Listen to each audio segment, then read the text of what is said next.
You, Hillary. Hello, everybody. Nice to see many of you here today. So my name is Benjamin. I work at JSTOR. I'm the regional manager for Western Europe, but more broadly, I speak to you on sort of behalf of the sort of international team here at JSTOR. So by international, what we mean is everybody outside the United States.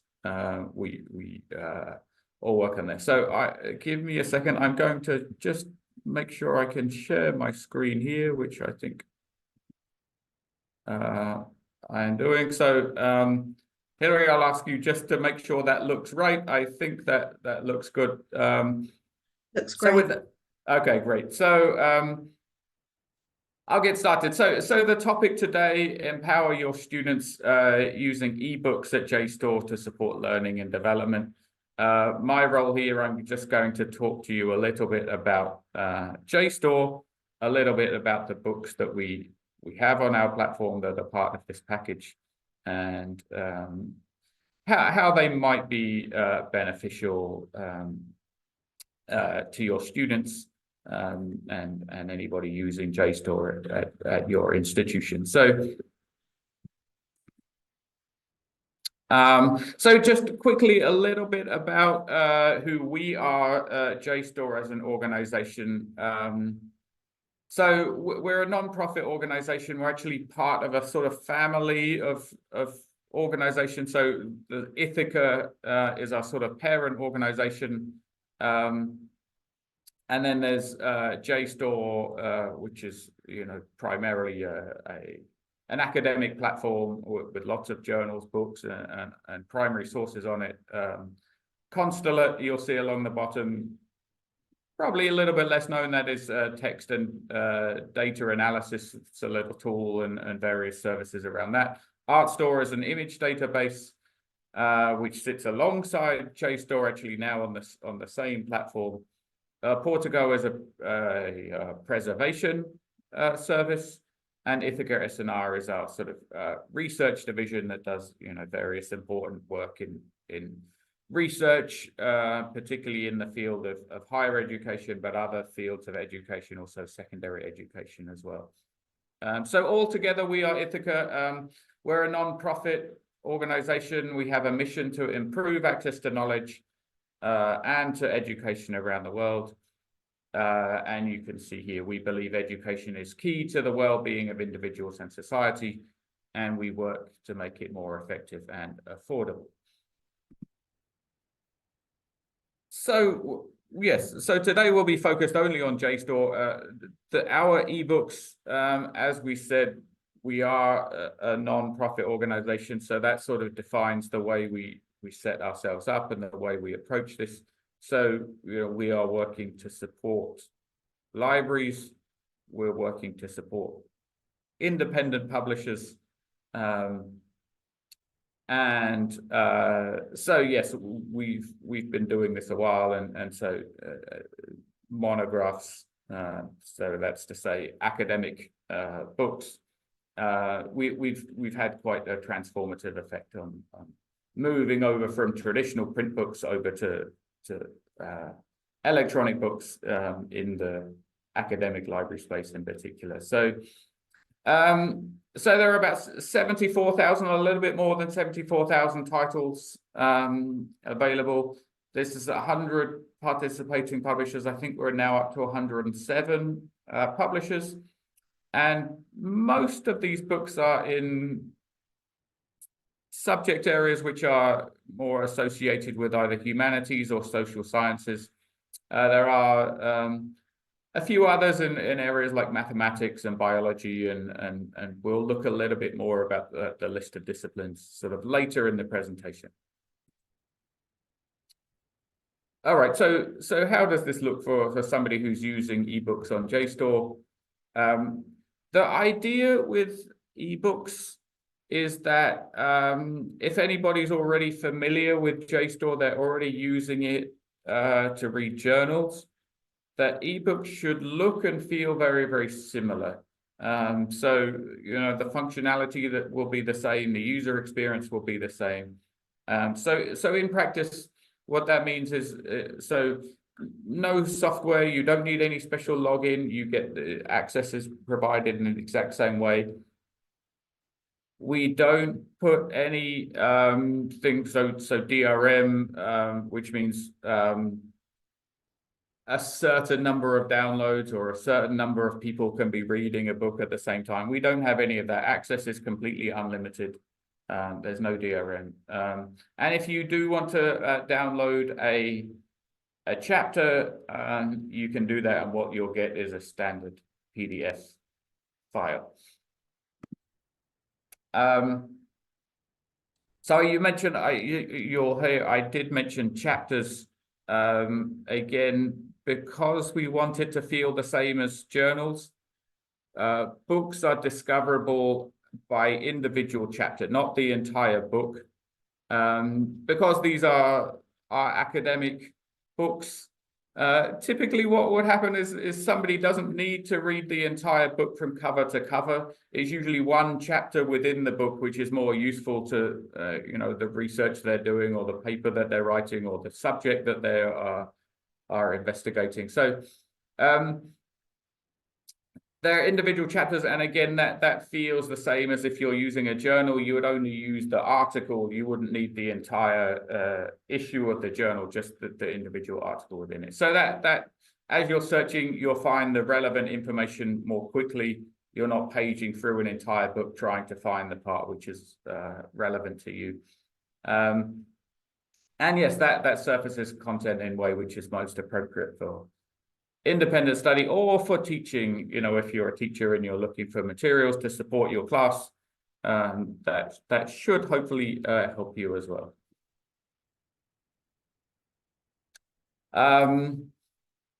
So yes, just to summarize then, single platform, seamless user experience. Using books looks and feels no different from journals. Book chapters are cross-searchable with other content on JSTOR. And like with the journals, you can access JSTOR remotely. You don't need to be at your school, or if you have a campus, you don't have to be on campus. You can access remotely as you would through any other for any other JSTOR materials. So yes, so we will look now a little bit at the package, and we're really delighted to be partnering with JCS to offer this package of eBooks to all of you. So we're going to talk a little bit more specifically about what this package is, what's in it, and how it works. So I mentioned this at the beginning, 74,000 books. All of them are what we call backlist books. So that means the three most recent publication years are not included in this book package yet. So right now, as we're in 2024, anything published in 2021 or earlier can be included. Anything published in 2022 until today won't be in the package yet. So they are backlist books. As I said, 107 different publishers. And because what I just mentioned, the three most recent publication years aren't included, so thousands of new titles are added every January. So that means at the moment we have everything published 2021 or earlier, but as we move on to 1st of January, everything published in 2022 from one of these publishers will be moved into the books package. So you can sort of see how that works. That does actually show up as quite a sort of rapid growth from year to year in how big this. So we're talking about 74,000 now. And So, and you can see here that in January 2024, 3,592 books were added just from the rolling copyright year. So as we added the 2021 books in there, that added 3,592 books. But you know, don't forget that new publishers are also joining on a fairly regular basis. The most recent ones, we had Leiden University Press, which is based in the Netherlands, Wits University Press based in South Africa, and the Cambridge Philological Society, which is based in the UK. So yes, it's you can see it's sort of quite international in terms of the publishers that we have in the platform. So they're also coming in and they're also adding books. So there is a sort of substantial growth. And just to be clear, as books are added and as the sort of corpus of books gets bigger, you don't pay any additional fees. You would pay your standard flat fee at the beginning, and that would cover you for the entire duration. That you don't need to worry, well, if these books is it going to get more expensive? That's not how it works. Okay. So here's a sort of snapshot of what the 74,000 books that are in there as of today, how they're broken out by discipline. You can see sort of the two dominant disciplines here are history and language and literature. So certainly something to look at if you do want to add books in those areas. But you can sort of see there are actually 75 disciplines represented in total. And you can sort of see the next ones along. So religion, sociology, political science, philosophy, they're all, you know, relatively strong, you know, up around, you know, certainly several thousand books in each of those. And then you can sort of see others too.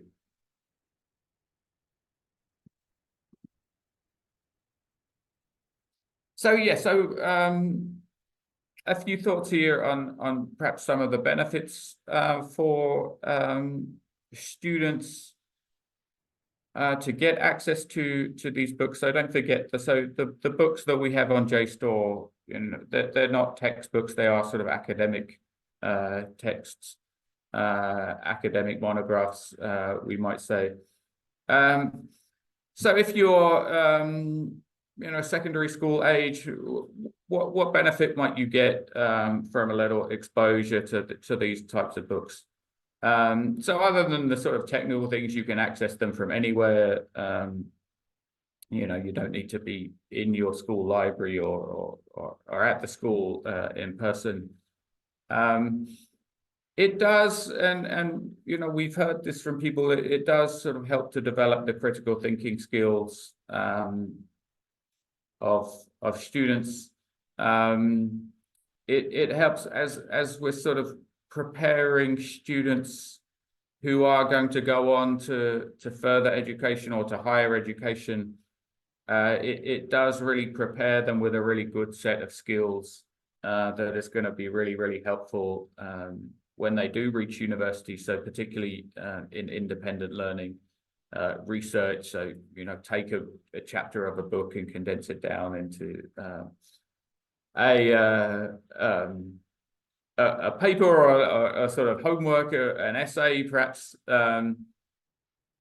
It will stretch them a bit more sort of intellectually and hopefully gain a little more curiosity, intellectually speaking, and it allows really sort of deeper exploration of a particular subject than perhaps a textbook would allow, and in a way which is perhaps more sort of robust, academically speaking, than simply sort of Googling or going to Wikipedia.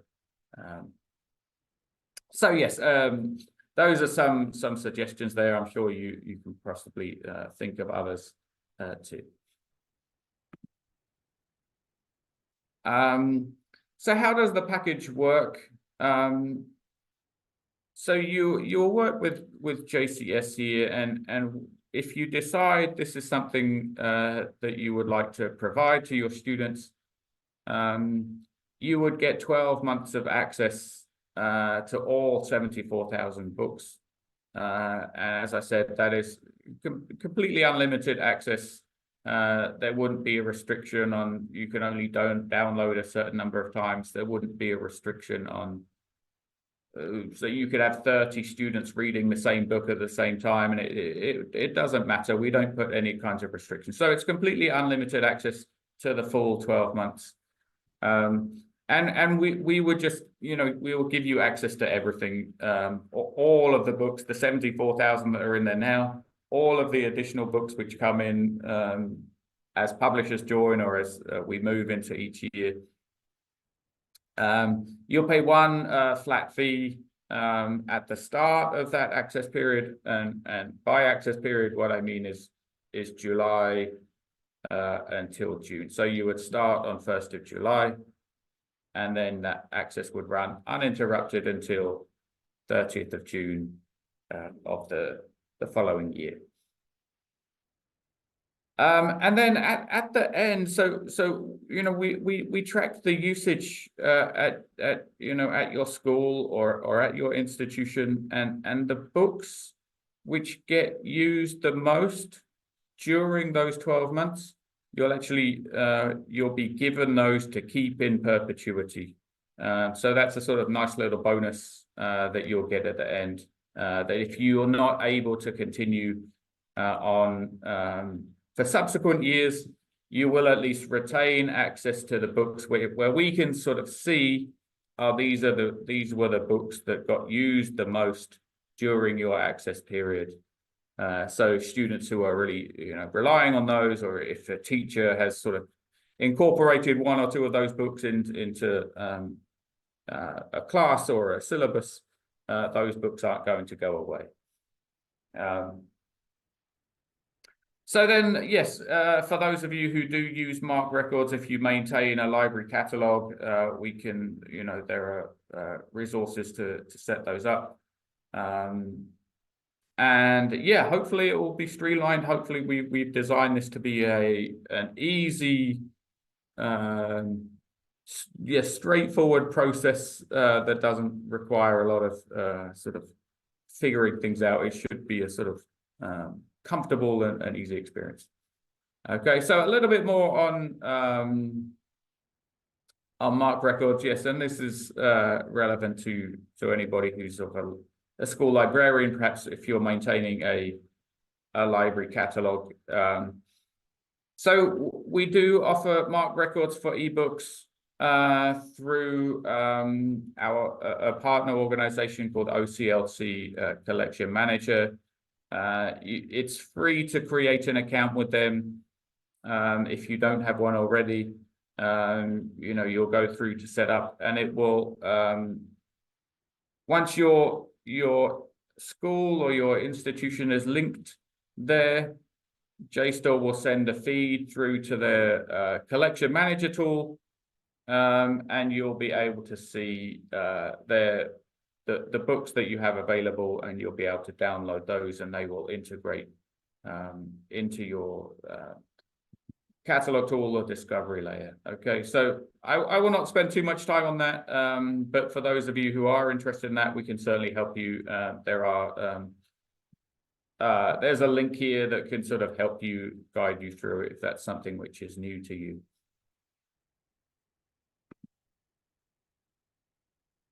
And yes, a further note on that, we do provide metadata if you're using a discovery layer like Ex Libris or Alma, ProQuest Summon. If you're using anything like that, we do make metadata available to those partners as well. We do allow interlibrary loan, again, so if you're working sort of within a local sort of group of schools or libraries, that's also something that's completely fine within our terms and conditions. If this is something you decide to do and sort of you get a few months in and you're curious about usage, we can show you usage reports. And in fact, what you can do if you haven't done this before, there's a little self-service tool on the JSTOR platform. If you go to this link that you see on the page, jstor.org /admin, you go there, you'll be able to create an account as an administrator. And then from there, you can get usage statistics to see, you know, how many people are using these books. Yeah, you can download those as you need them, or you can also set up a scheduled report to be delivered to you sort of every week, if you like, or every month, or whatever is appropriate for you. So you would have that flexibility as well.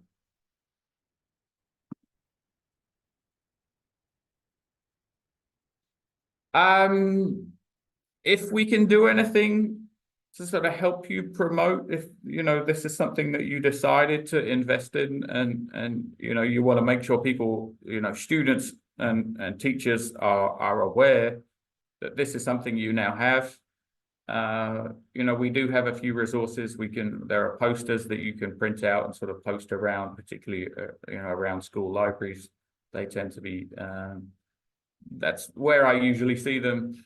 But otherwise, yeah, there are, if we need to sort of train members of staff on how to use it, or how to explain it to students, there is a sites on our website. There are also various that we have a JSTOR YouTube channel, and we can sort of share links to that if we need to, but there are various training materials to make everything as easy as we can. So just a quick note on those. And otherwise, that is it from me. I think there may be one or two questions, so I am happy to answer those.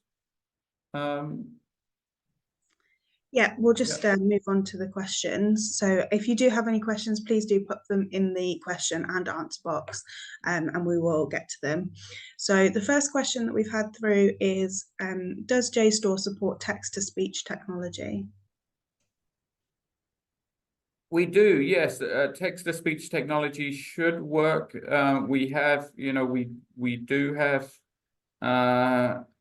we try as hard as we can on sort of accessibility questions. And so whichever tool you're using, it should work fairly well. If you have any issues with it, obviously, you know, our contact details are on the screen here. And we do have a dedicated accessibility specialist who will be able to sort of troubleshoot anything there. But yes, the answer is yes in general. Great, thank you. So the next question is, are the eBooks EPUB or PDF files? All of the files that you download from JSTOR are PDF. EPUB is not something we do currently. So yes, PDF. Is it possible to get usage stats for just eBooks? It is, yeah. So yeah, so you can go in, and if you create an account, or if you have an account already and you go in, you'll see that there's a section that says reports, and then there are sort of various sort of, you know, they call technical sort of counter reports. But then there is a separate section which is only for eBooks, and so you can go into that section and get, yes, the specific ebook usage stats, and not worry about, you know, other content types that might be sort of polluting or getting in the way. Yes, correct. Yeah. And then we've got a question about the text analyzer, which is one of the tools on JSTOR, asking if it includes eBooks in the results. Yeah, that's a good question. I'm gonna say I'm 99% sure that it does. It should be. You know, as we talked, I sort of mentioned at the beginning that JSTOR is designed in that all content on JSTOR will function in the same way. And so I'm fairly certain, like I say, I'm 99% certain that when you use Text Analyzer, it will pull in results both from eBooks and from eJournals and the primary sources and other bits and pieces that we have. if I'm wrong, I will happily send an email to you to sort of correct that. But like I say, I'm 99% sure that it's this. So yes, yeah. I'll leave it at that. Yeah. Thanks, Ben. That's all the questions that we have. Like I said at the beginning, a recording will be provided after shortly. So I hope you all enjoyed the session, and the email addresses are on screen if you do need to contact anyone following this webinar. And thank you so much for your time. Thank you, Ben. Thank you, Hilary. Thank you, everybody.